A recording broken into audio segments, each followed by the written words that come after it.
Good day, Professor Josefa P. Cristobal and Ma'am Joylyn D. Tanyo.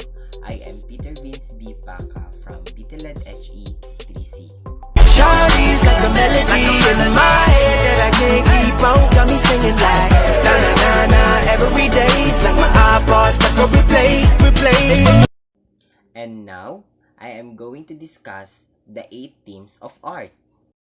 So before we will proceed the 8 themes of art, let me discuss first what is themes of art. Themes of art is a broad idea or a message conveyed by a work, such as a painting, photograph, and sculpture.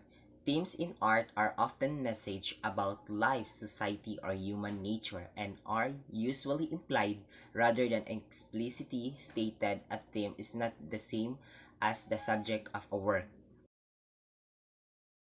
So now, we have 8 themes of art. The first one is religious art. Is an artistic image using religious inspirations and motifs, and it's often intended to uplift the mind of the spiritual.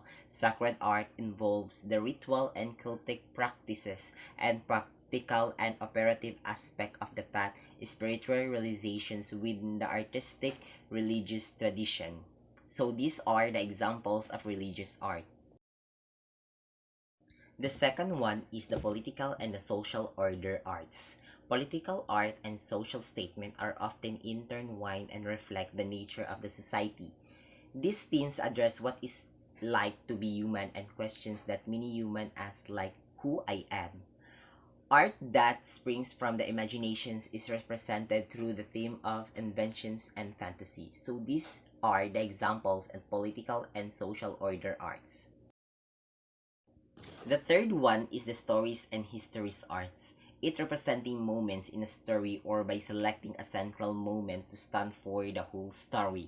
Narrative works often illustrate well-known historical, religious, legendary, or mythic stories. So these are the examples of stories and histories arts.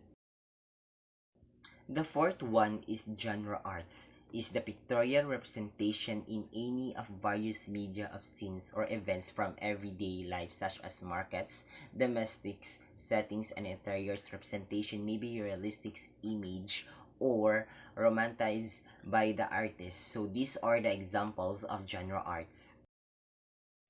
The fifth one is the personal expressions art.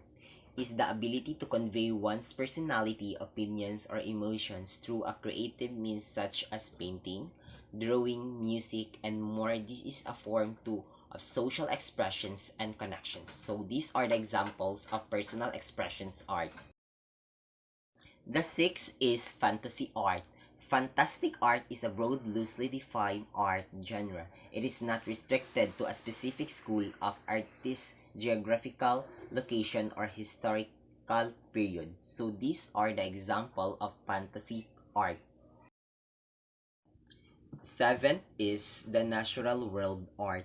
Art involving nature can be done simply to display the beauty of natural world around us, to make scientific observations in an environment, or open our minds to philosophical ideas about our own connections to nature and beyond. These are the examples of the natural world art. The eighth and the last one is art for art's sake. Taken from the French, the term I art pour I art. Art for art's sake express the idea that art has an inherent value independent of its subject matter or of any social, political, or ethical significance. So these are the examples of art for art's sake. That's all. Thank you for watching.